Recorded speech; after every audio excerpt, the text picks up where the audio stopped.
Honorable Bafie Mao Mamujakao Mamujakao Mamujakao Honora Kobelame Olopalene Sonole Jaunu Soleuna Sonore Tapare Soleuna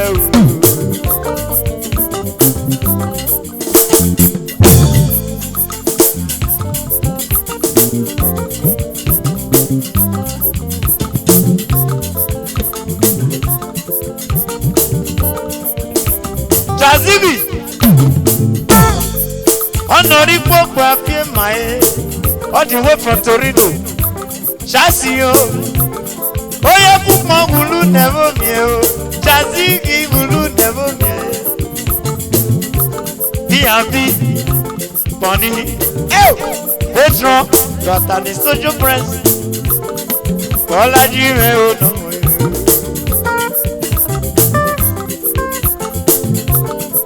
Honorable Bafie Mae Mamujakao Jado Mamujakao Mamujakao Onara Kongala Olopalene Sonole Jaunu Soleuna Sonole Takware Sonauna Igwe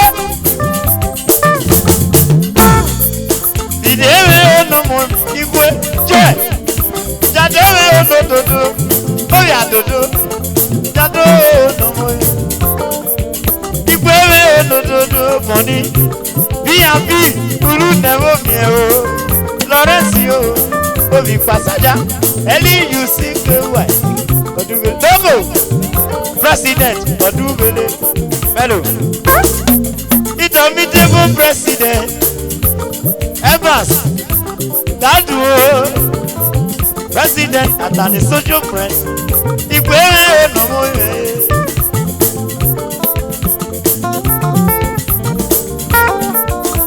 President Odubele Edotipa drivers Sonny Okalo Junction Sonny Buwe no mo Edo Jamani yo no mo Bensi Eyami Indomitable President Edotipa drivers Odubele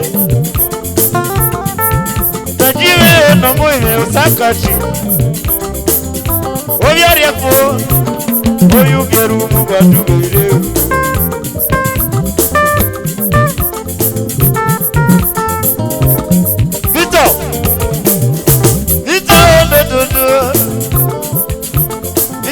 no mo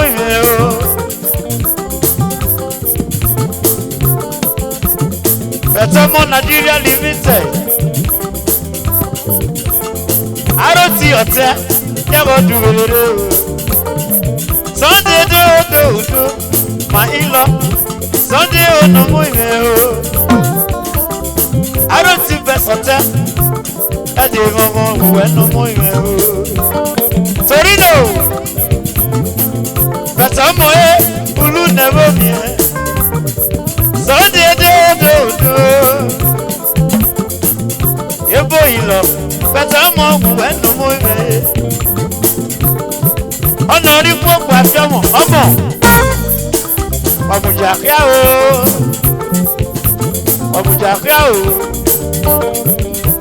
Mamujakao Onera Kobelame Olopalene Sonole Jaunu Soleuna Sonole Tapare Sonauna Betomo Okwadiyo Do Amo Sunday no mo Ebo ilo Bulu never me Sunday do Sunday no mo Sunday no mo Sunday me no mo Ade momo we no mo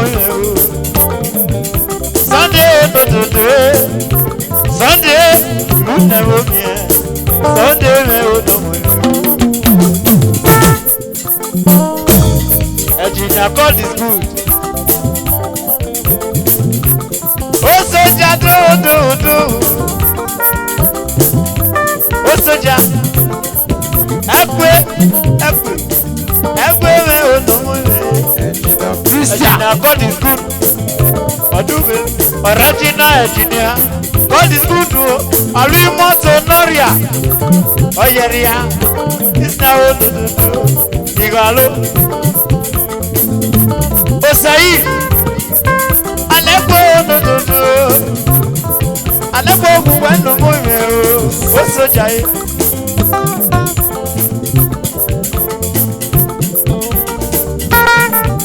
Aleko do. Osai e o no mo.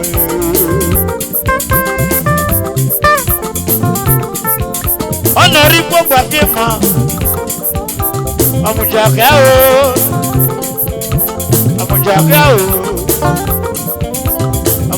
o onori akobe lawe olopa lele sana le jawunu sale una sana le dakware sana una o Mrs. Money ba salary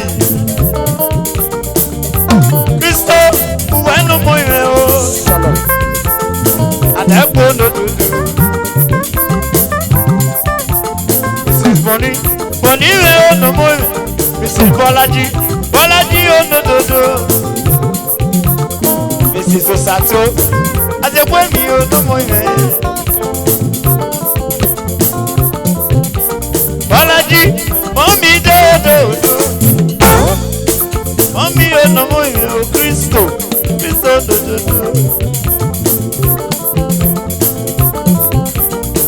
Kristo do. Women of wisdom. Mrs. Kaladu, mommy Oduwele, Mama Anointed, Oduwele, Mama Daniel, Mama Gosen, Mama Prosper, mommy do.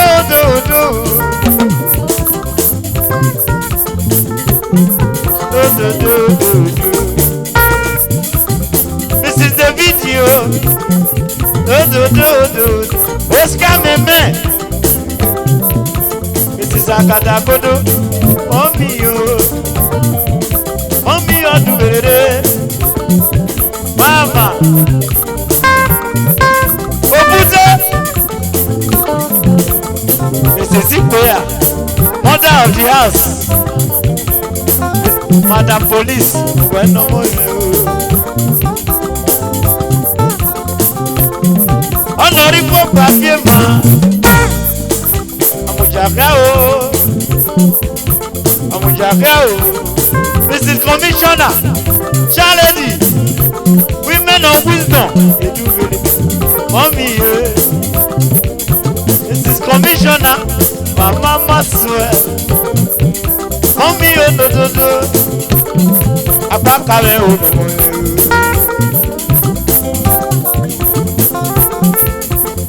Commissioner, mommy do.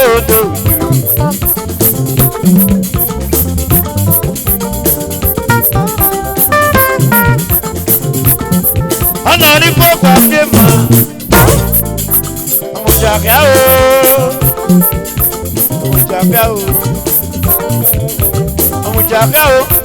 Onora kobe lawe olopa lele sono le jawunu sole una sono le dakware sona una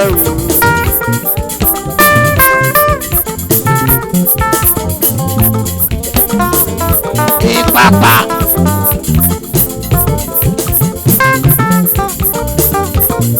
Saturday no yakipo olubieru mugulu ndabo mie Saturday on the day, I'm on the Saturday do. Saturday,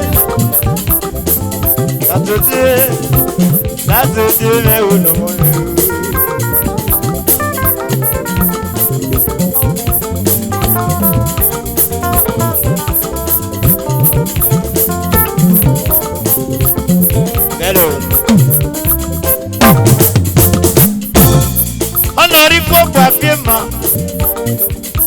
Amujaka o. Ima no mo.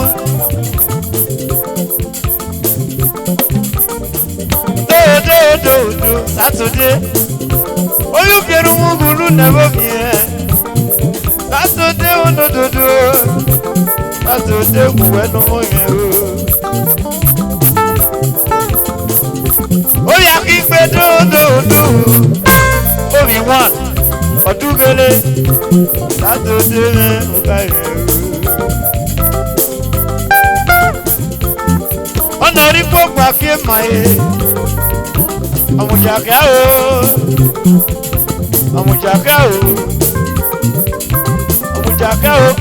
Anara kobe na me. Ole kwa nene. Sono leje unu. Sole una. Sono lele takware. Sole una o.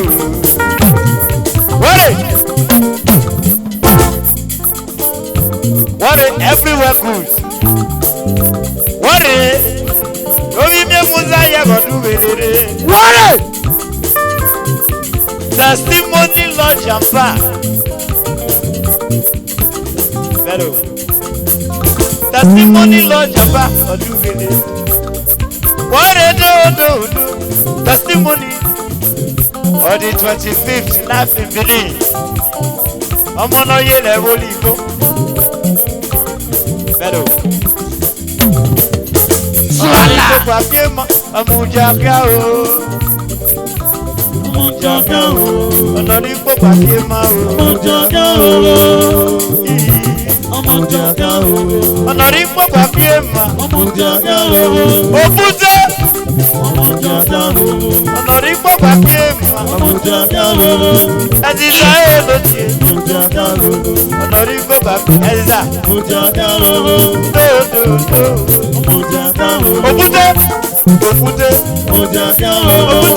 no mole.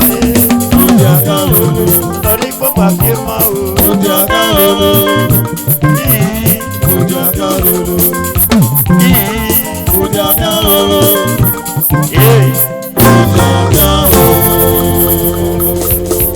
Thank you.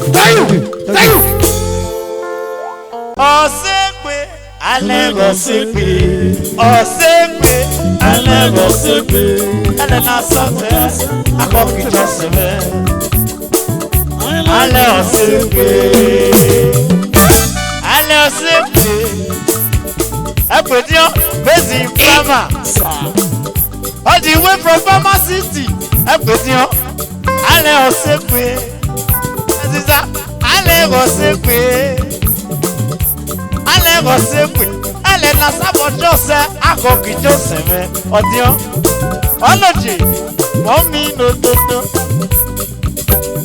Queen Margaret, doctor. I lay osekwe. Iroko. Adiza. Agbedi all the way from Bama. That is the arrival of Chief Akpaka 1. 3 wise men. They are around now. Ale osekwe. Ele na sabo jose akoki jose me. Queen Margaret yo. Ediza no mo. Ekwedi all the way from Fama City. Ekwedi. Ediza CEO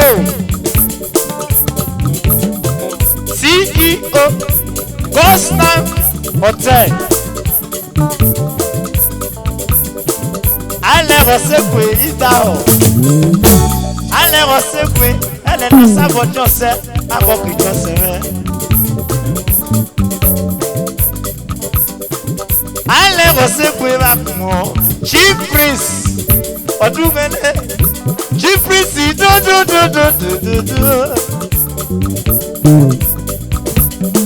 Ale osekwe agbedion. Ale osekwe.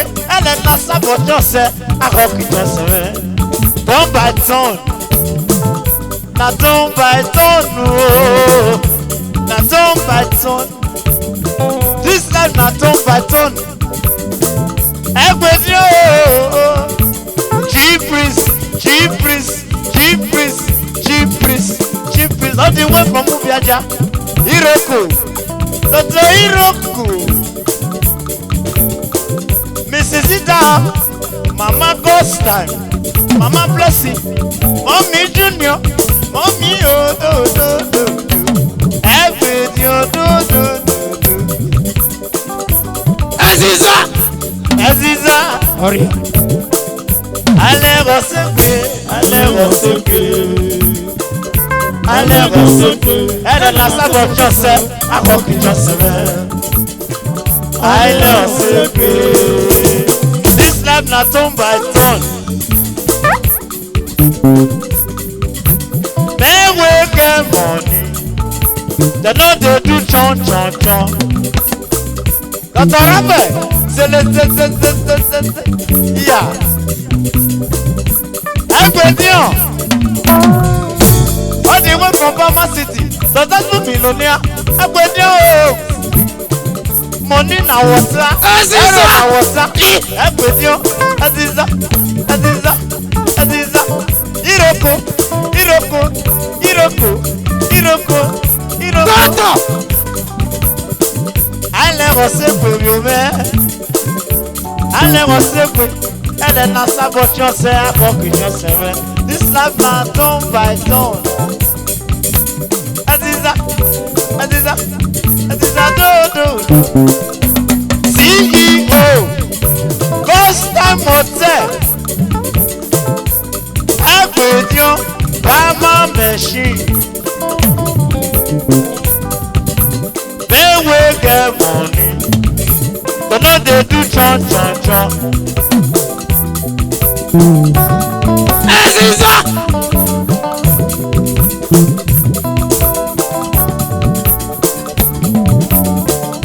Allez recevoir. Allez recevoir.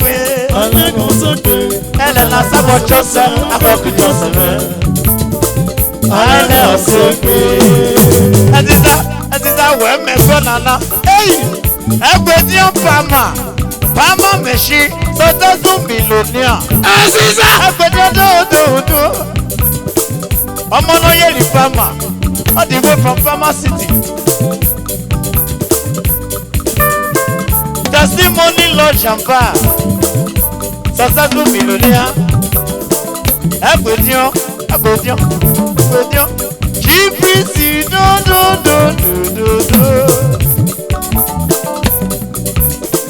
I say pray.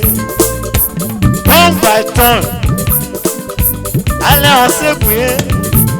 Life na turn by turn. I Monday. Or we say. I say pray. Life na turn by turn. Aziza. I say pray, Aziza. This life na turn by turn. I say pray. Ingrédients do Monday. G-Priest. Ingrédients do.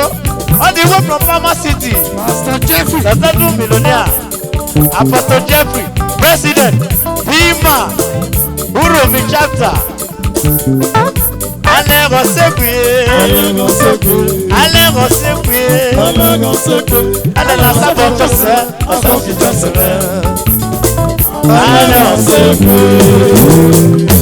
Allez recevoir, Aziza. Allez recevoir. Elle est dans sa voiture c'est encore que tu sais.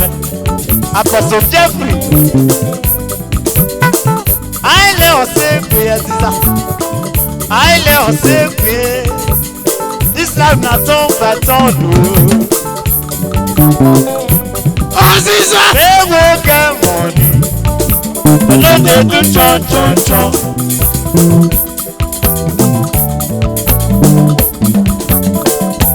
Aziza,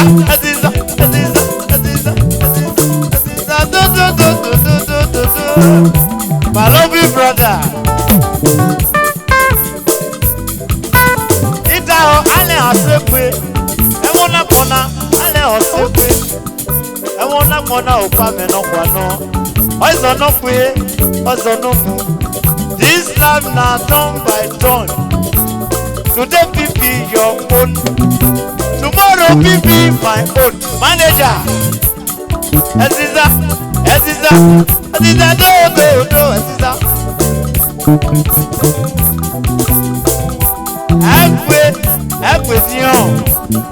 Equity money all the way from Padova, Pama. Equity everywhere. Too much money. Equity do, Aziza. Ida. Ale osekwe. Emona pona ale. This life na turn by turn. This life na turn by turn. This life na turn by turn. Aziza. Stanley Yankee. Okay now, Bello. All the way from Ferrara machines. The money ye level ibo. The valley. Stanley Yankee. Stanley Yankee. Do. Stanley do. They will get money. They don't do chon. They will get money. They don't do chon. Stanley Yankee, I want to see you now. Yankee. Stanley, match me. Stanley. I never say Stanley, 5-4. What I can zero for? What I can 5-4?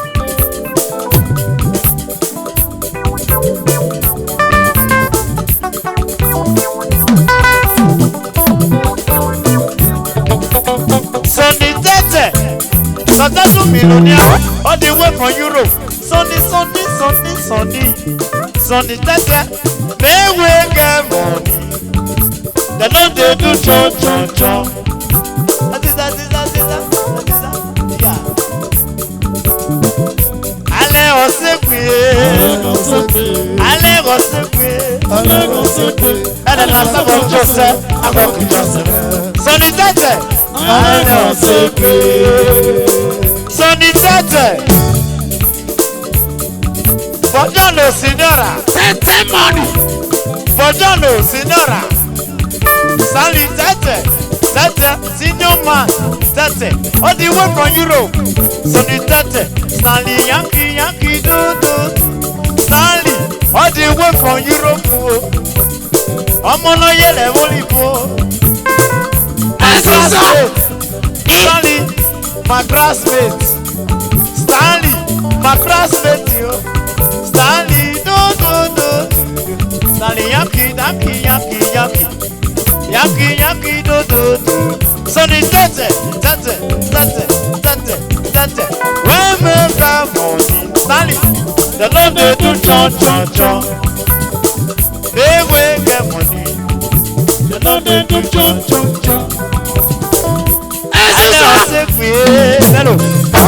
Ale osekwe. Emona gaine. Stanley, ale osekwe. God bless you, brother. Ale na sabo Joseph. I go to Joseph. Aziza do. Ale osekwe ida. This life na turn by turn. Stanley Jebo. Long life and prosperity. Stanley nice. This is it down. Stanley Congo merit. Stanley, my loving brother. Obi Jebo. Oduvele. Stanley do. Stanley do. Ijebo ties. Ijebo Oduvele. Aziza do. Konevi yorubo. Chief priest. Egbedio. All the way from Pama City. Aziza do.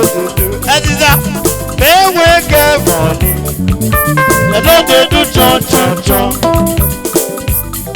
Aziza.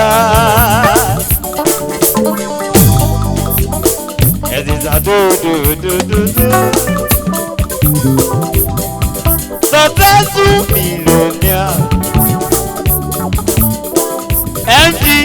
MD, God's time, hotel and suit. Mrs. Aziza, mommy, oh, do. Mommy, do. Aziza, do. Tata. Aziza, do.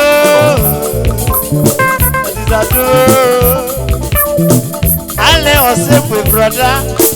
This time na turn by turn. That is MDCO Testimony Lodge and Bar, Benin City. Testimony all the way from Europe. Baba na Baba. Odugele. Testimony Lodge and Bar. Omo no ye le do. Omo no ye le woni fo. Testimony o do. Testimony Bar and Lodge. Adu wanya. Oyo bierumu. GI International View Hotel. Odugele. Aziza o no mo mi. Ale Osekwe. Ale na sago chose. Abokito sebe. Ale Osekwe. Testimony Bar and Lodge. Omo no ye le woli fo. Aziza do Aziza. Mrs. Aziza, Mama God's time, Mama Blessing, Mama Junior. They will get money. But no, they do cha. You. Adumanya, Godi Inosu, MDCO, GI International Hotel, Testimony Lodge and Bar. Aziza, see money. Mrs. Aziza, when you for see 500 naira, when you dey throw away like paper.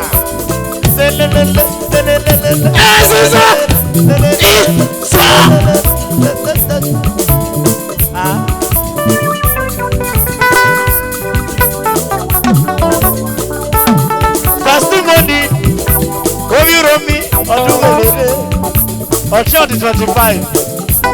Never na mi erato. Yeah.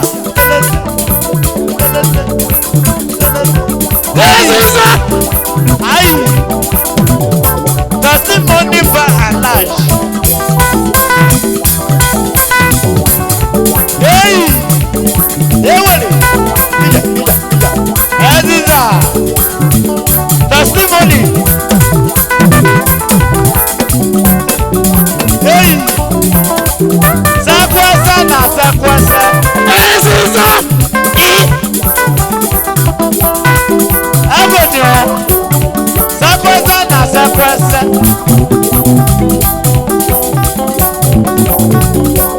Sakwasa na sakwasa.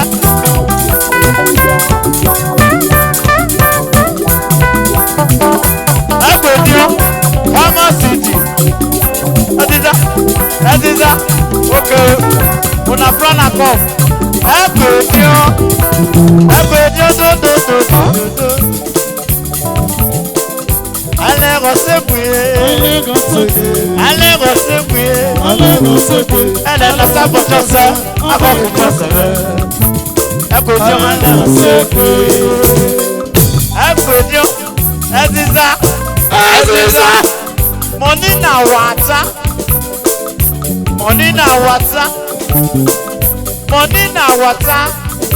Agodio. Testimony Bar and Lodge. Agodio do. Testimony Lodge and Bar. Testimony Bar and Lodge. Odugele. Testimony do. Sunday. All the way from Torino. Testimony Last Bar and Lodge. Aziza. Testimony Lodge and Bar. Agodio successful millionaire. Aziza. This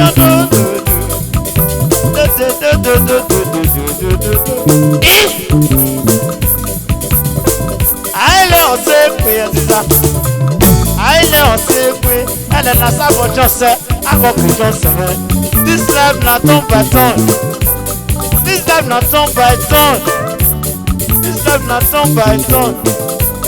This life not turn by turn. This life not turn by turn. This is a bull bar. All the way from Bama City, Sunday. All the way from Torino machine, Sunday. Obi bieru mu badu wele, Sunday. Omo no ye di Torino machine.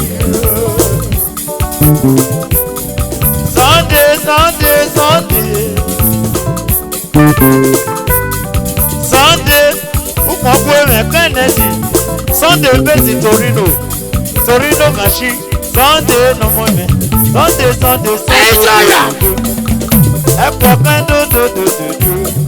Sunday bezi Torino machine. Sunday do. Allez, Sunday. Allez, la sabote, Sunday. Allez, Sunday. 20 euros. Papa,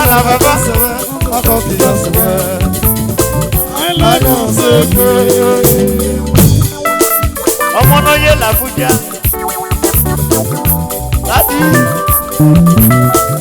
Your blessing. Oridoa. Omo ni do abiale your blessing.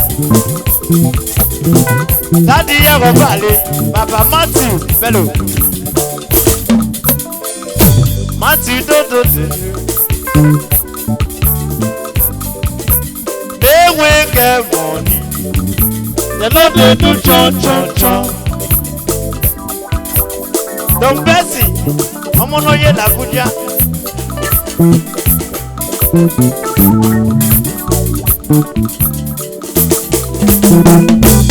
Three wise men, they do with it. Daddy, God bless you. Daddy, Baba Matthew, Baba Matthew, do with it. Daddy, Baba. Three wise men, Three wise men, Three wise men. Barry, Chief Akwaka, Baba Matthew Obulu, Oya Agas, Akwaka, Daddy yo, Barry do. Uyi, Chief Aslam do. Three wise men. Allez,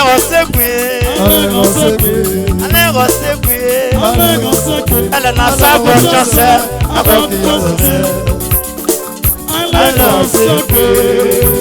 mais ouais, the dog they do chon. Bari guy, Apaka, c'est quoi ça?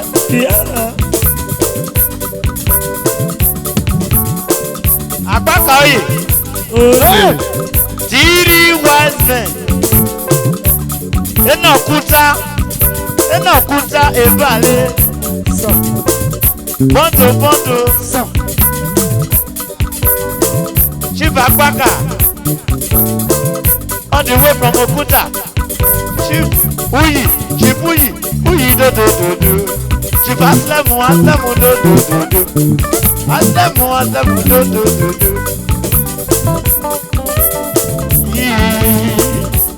Barry. Emmanuel Oya Sabota. Oya Okuta. Odubede. Aile osekwe. Aile osekwe. Aile osekwe. Ele na sabo chose. Agogo chose me. Aile osekwe. Aile osekwe. Aile osekwe. Ele na sabo chose. Agogo chose me. Aile osekwe.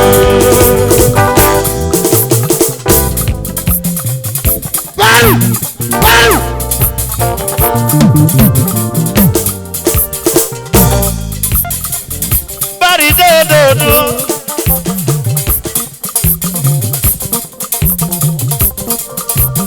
Chifa kwaka ina Okuta, all the way from Okuta community. Chifu yi do. Chifa samu do. Three wise men. Three wise men. Three wise men. Three wise men. All the way from Okuta, Bebele. All the way from Okuta. Give a back and do.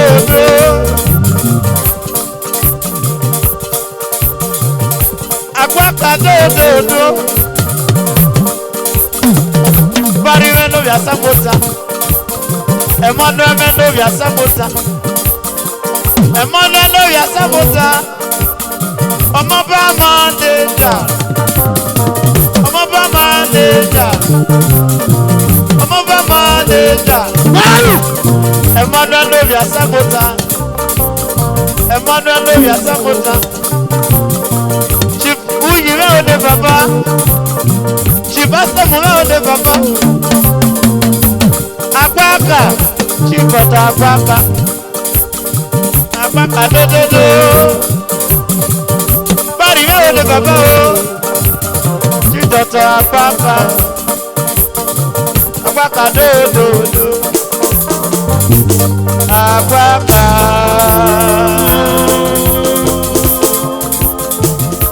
Chief Agbaka. Chief Ota Agbaka. Bari do. Chief Uyi do. Uyi do. Chief Asemu do. Three wise men. Three wise men. Three wise men. Asemu do.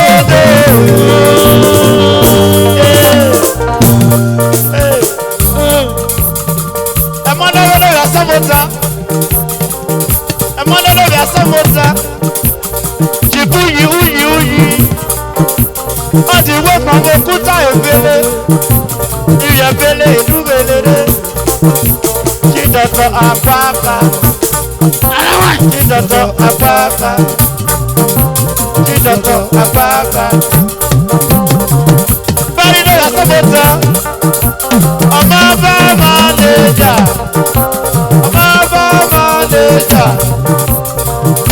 Akogo ode baba. God bless you. Hello. Oda. Yeah.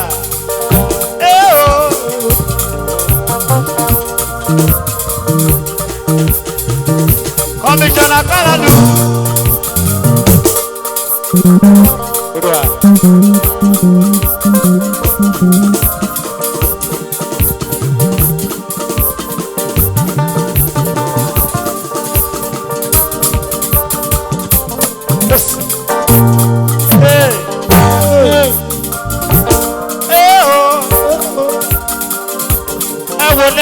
From worry.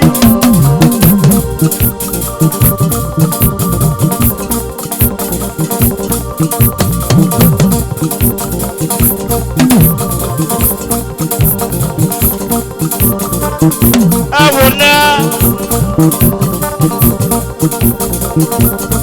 will know. All the way from that state. Yo shall no you.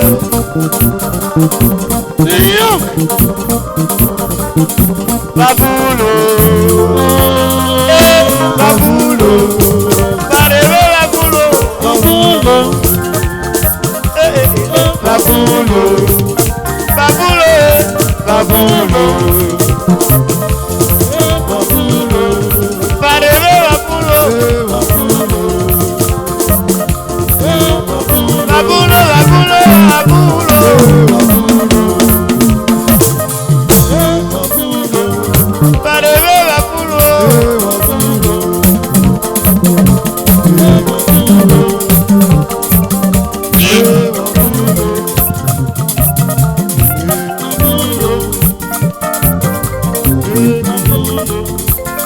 Babulo,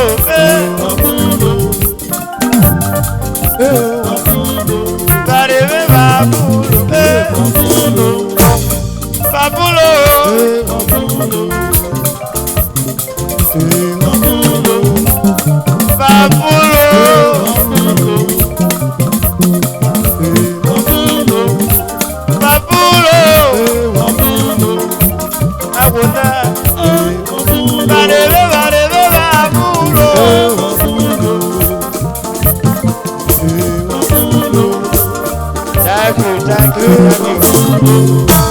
Thank you very much.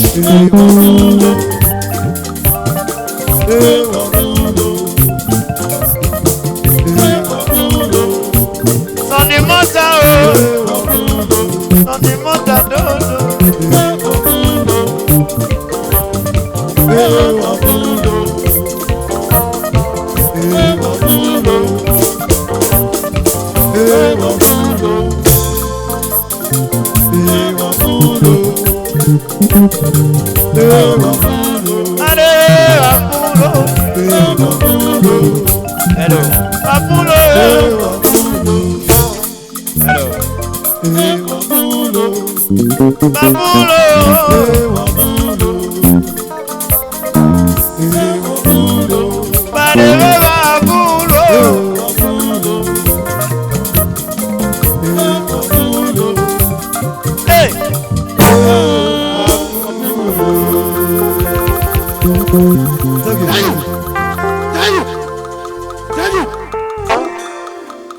Commissioner Kaladu, Ida Universal name, Wadagini by Sanu Braja Savame. Amen. If we send you 15. Yes. Okay, you made a way with man. Sanu Boada, Mamma Mudiame, Varivida Mudiame. Meda yo Varivi Uboa Women. In the Chime Mission, in the Huilu no Sameo, in the Hue Momeo, in the Vahua Momeo, Variva Bulu. Yes. One yemi no what did you make? Yanamonto Puereme, Erine Yaniri, Yanagari Quifuno.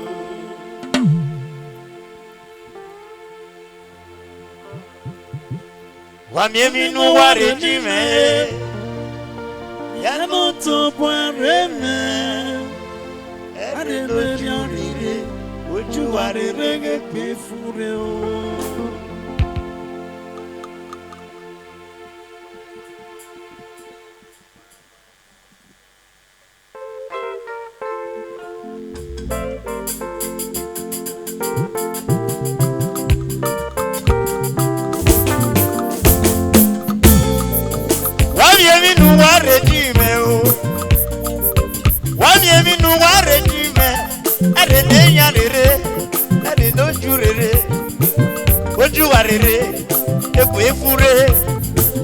Ojú arúgbárù náà ni àwọn aṣáájọmi ọ̀lẹ́lẹ̀ ọkì mi olúwọ̀n ẹ̀.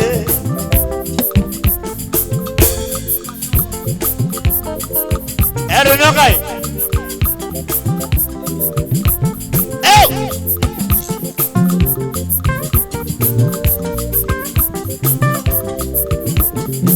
Wọ́n mi ẹ̀fọ́ rẹ̀ jú ẹ̀ yẹnu tó bu ẹ̀rì wọ́n mi ẹ̀fọ́ rẹ̀ jú ẹ̀. Ere no jurere, ere no rarere o. Ojú arere, epo efure. Ojú aruparu noria, ọ̀ṣanda mi olele. Ọkì mi wọ̀n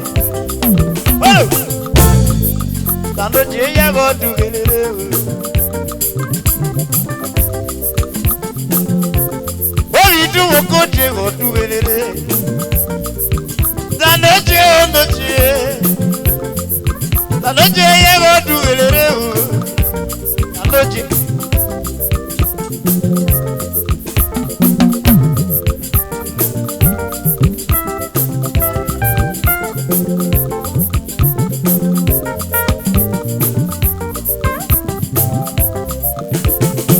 Wami ebore niwe.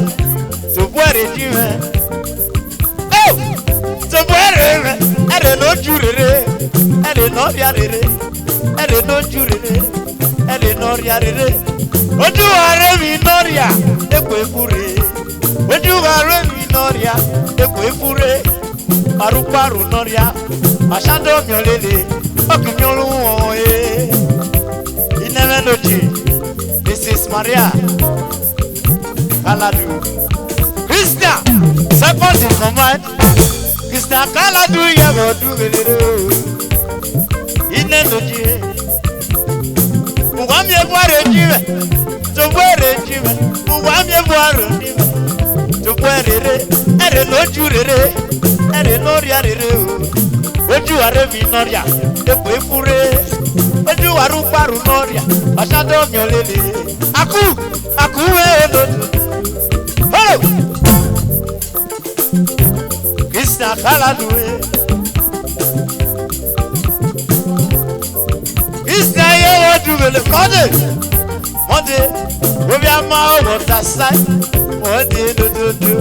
Monday no more. Olha.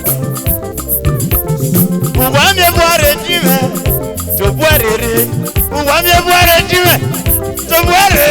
Ere no jurere. Ere no riarere. Oju garere. Ekwe fure. Oju are mi noria. Ekwe fure.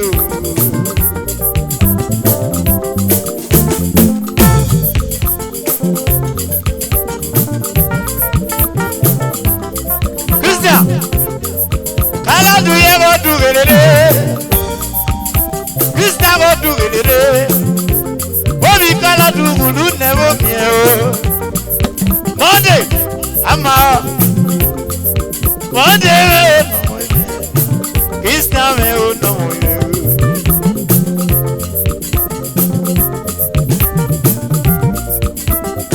Utare, uwami ebuare jime, tubuare.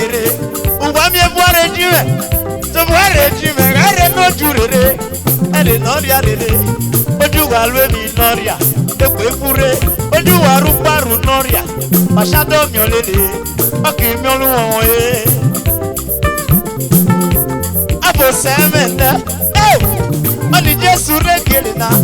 Ejele oye, eje no lele otiwo. Krista Kaladu. Krista Kaladu oduwerere. Krista General Ikwipe one of Federal Ikwipe ododo. Uwami ebuare jime. Tubuare. Uwami ebuare jime. Tubuare jime.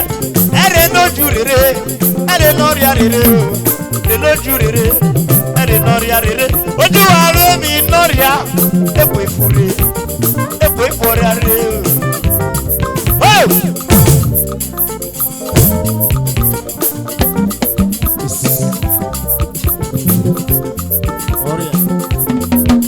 Let's go down. Uwami ebuare jime. Tubuare jime. Uwami ebuare jime. Tubuare jime. Ere no riarere. Ere no jurere.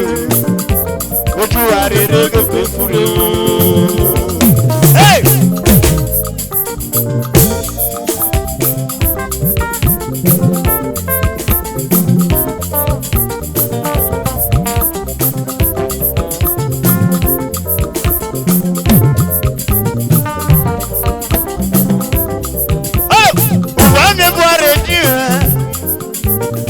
Uwami ebuare re.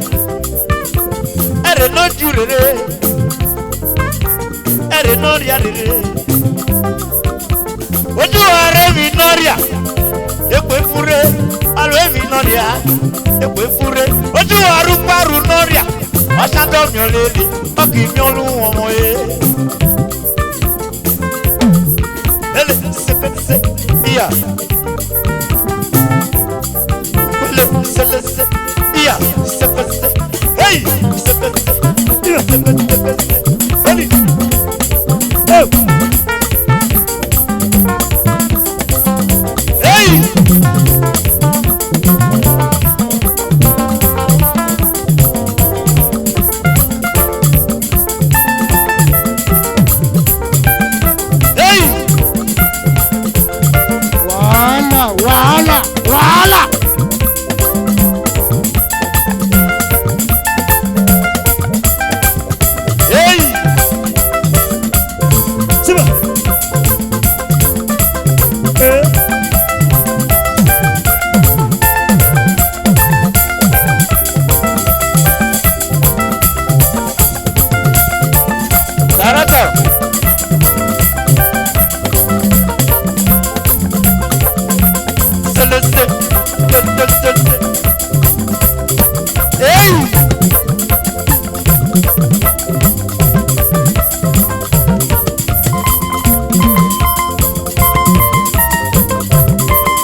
noria rere no jurere oju alwe mi noria ekwe fure aruparu noria abi mi oluwo are mi noria ekwe fure o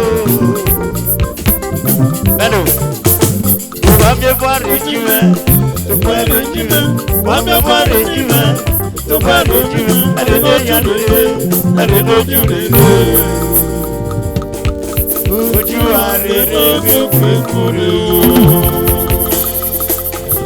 Dayu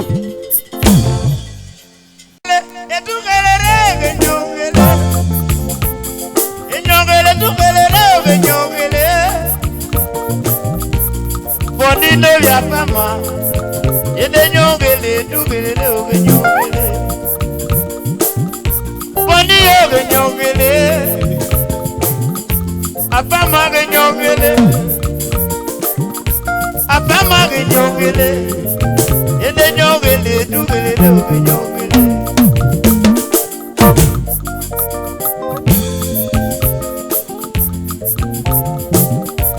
Boni Afama odododo Mrs. Boni mommy do Julius yo no moye Yede mogele dugele oge mogele Boni oge mogele Mrs. Boni de mogele Yede mogele ye dugele Prosper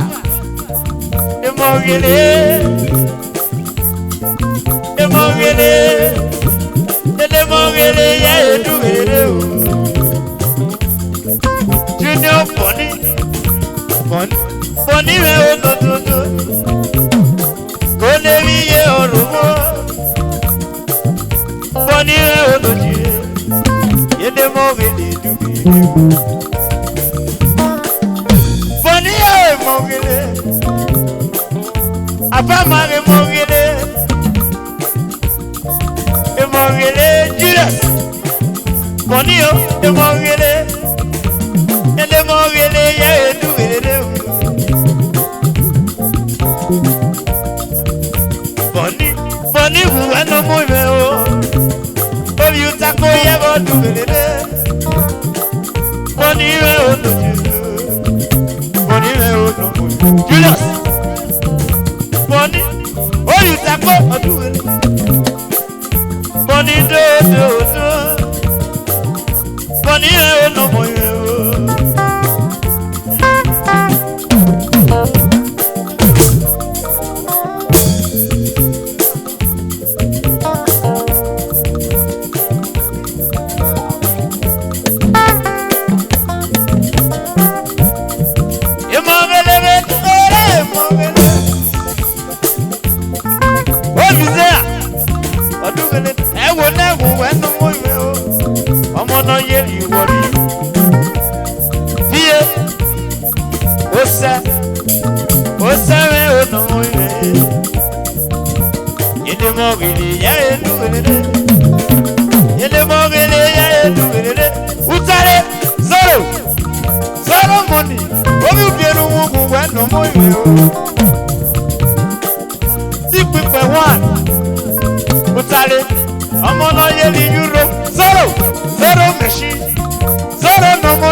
no more. Jaja, Jaja do. This is Jaja. Mama Odobia Ferry. Mama Sonia. Mama gift you. Mama Ima. Mrs. Jaja. Call me do.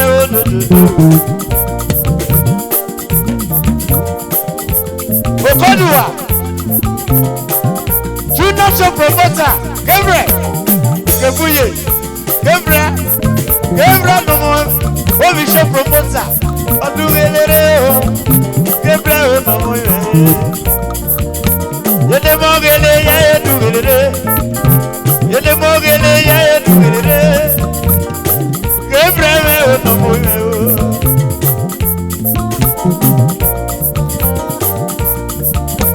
Kebuye.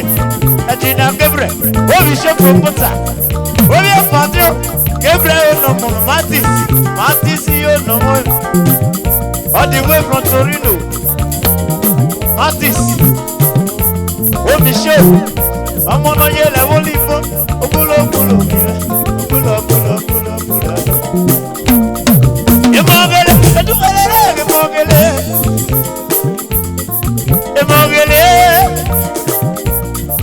Emogele. Matisi emogele. Elenogele ya eduwele o. Elenogele ya eduwele. Elenogele ya eduwele. Elenogele ya eduwele o. Matisi emogele. Emogele. Enyogele dubere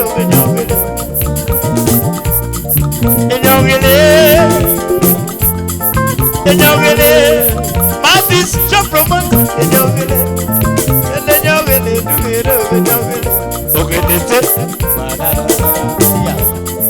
this ogedete mami hey!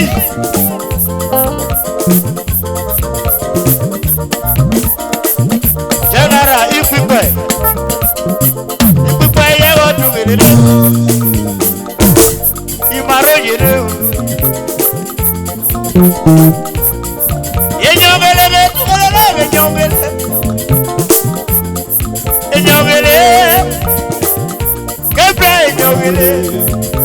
Gabriel show promoter, enyogele. Adina Gabriel enyogele.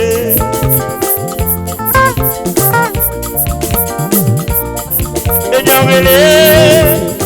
Ipi pa enyogele. Enyogele ya eduwele. General. Onyewo ofibaga. General do. General olomo. General. Ipi pa do. Iyore obiwa ko. Obi no me onomo. Adoge. Onyewo. Yemisi do. Adoge. Jaja. This is it people. Mama Debbie. Mama Odion. Mama Akere. Mommy. Ipipe do.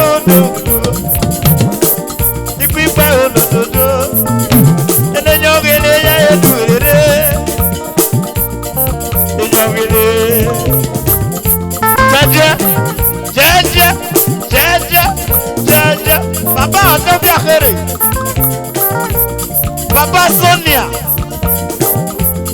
Papa Ima. Papa gift you. La for the Jaja International. Adore you. Mrs. Jaja. Mommy yo.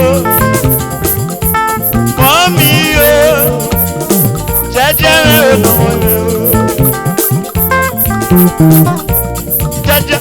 Mrs. Jaja do. Emogele mogele, the mogele, do it, the mogele. Oh, Tati, oh, no, yeah, do. Oh, Tati, my lovely brother. Oh, Tati, do.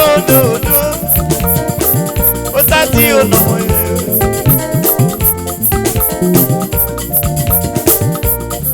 Tata my way, oh, Tata my way. I'm on no yellow, oh, your catches. Ata my way, oh, no more. I cheat.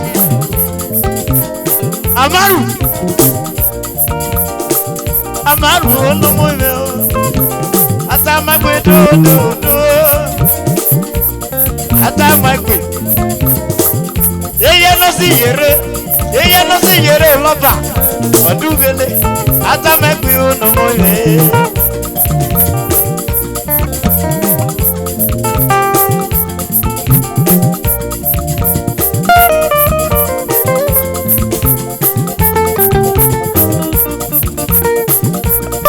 Osayamo.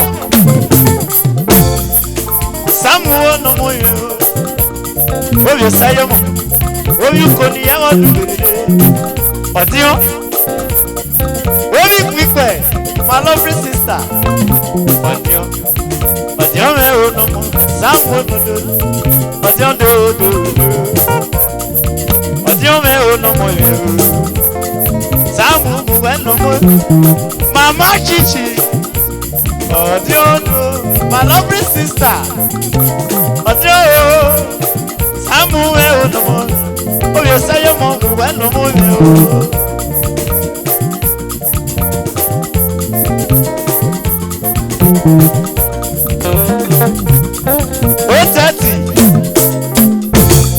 Oh, Tati, oh, no more. My lovely brother. Oh, Tati, oh, no more. Blessed, oh, no more. And those electrical. Edos, wire. Present. I was there. Solo, no more. Edos, wire. Edos, wire. This is 030. Present, you no more. Present refrigerator. Easy, no more. Do.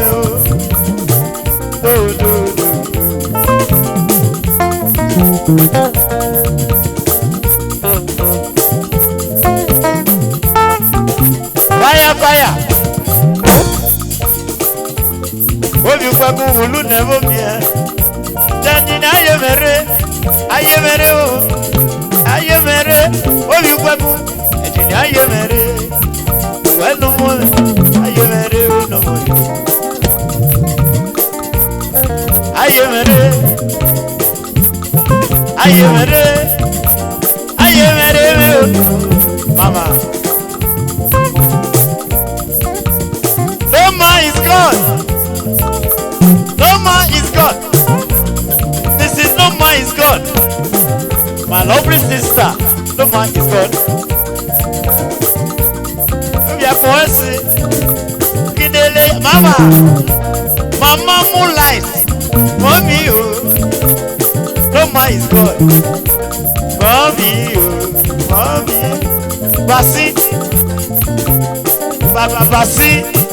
Basi ya wadu werere. Basi me no mo ye. Basi. Difference Junior. Difference you. Difference Junior. Basi do. Basi. Daddy o. Basi go no mo me o. Basi ya wadu werere. Different Junior, I do it. In the moment, do it.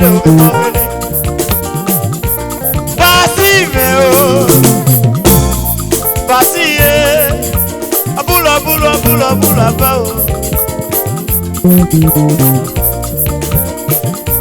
Passy,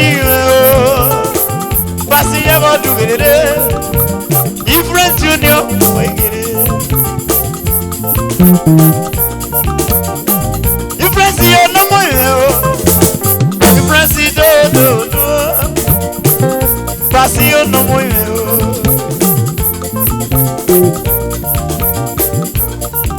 Basi, Yosha do. Mama, mommy, oh.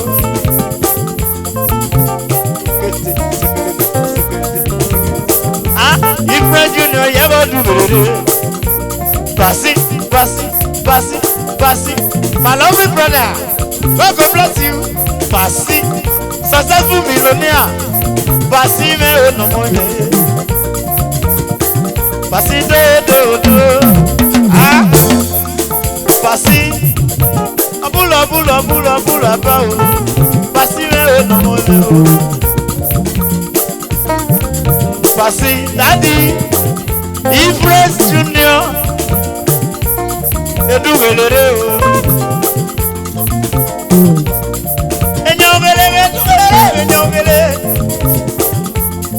Enyogele. Basi enyogele. Enyogele ya eduwe. Mamoda ilo. Onda ilo. Vaya. Onda ilo. Mommy. That's a fire. Omi yere oloba. Fire ono mo. Kita boy. Joshua ono mo. Kita boy. Tony Kabaka. Tony yo. My lovely sister. Oyano. Joshua. Kita boy. Fire. Never do it. Fire me ono mo.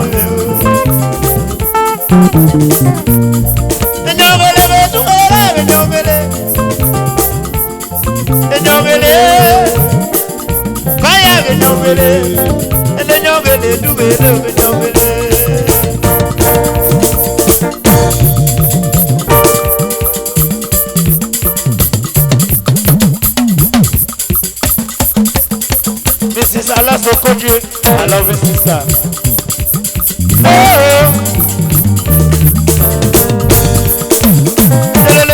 Yeah.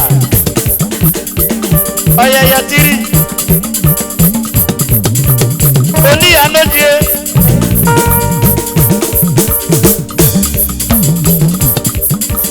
This is Onia. Number 2. Onia. Oh yeah. Oni anodie.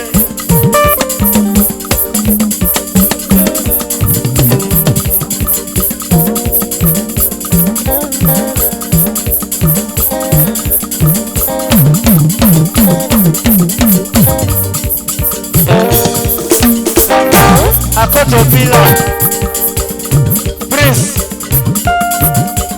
Akotopila, all the way from Lagos.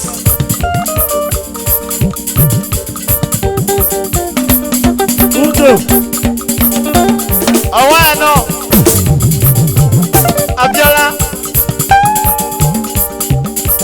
Gede,